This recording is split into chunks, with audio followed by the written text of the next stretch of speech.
I'm Kim Keil, class of 2006, SUNY Geneseo, and this is Dan. Hey, I'm Dan DeZarn. I'm the Director of Sustainability at SUNY Geneseo, and this is our house. We built this house about 10 years ago with the idea of creating as little demand as possible. It's built almost entirely out of upcycled materials and materials sourced right here on the land.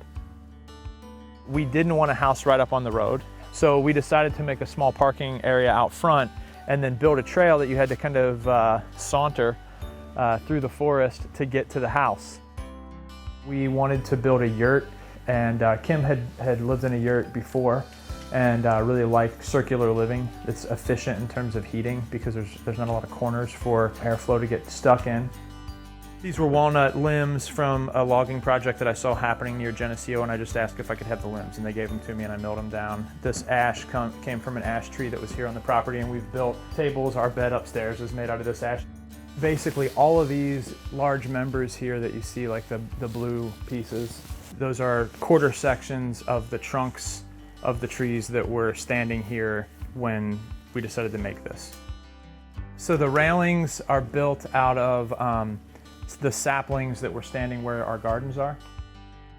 We bought this wood stove brand new, and that was a very deliberate purchase because it was a very efficient wood stove. Everything else, we try to buy something that has already been used for something and then repurpose it as much as possible. We really like to grow things, and one of the issues with living in the forest is that there's not a whole lot of sunlight. We really like to eat mushrooms, and so that seemed like a reasonable thing. But it's really exciting to get one that is just coming out, like the ones we have over here. Those are perfect for eating, and there's a whole bunch of them, so we can cut those before slugs get to them and put them in a paper bag and store them to eat. One of the things when we get a big flush like this, we have started to talk about dehydrating them. We made the decision to live out here in the woods because we wanted to be a little more connected to the cycles of the natural world. We try and grow as much food as possible.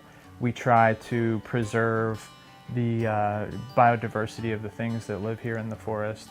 We try to reuse as much as possible and Compost everything. Compost everything. Yeah.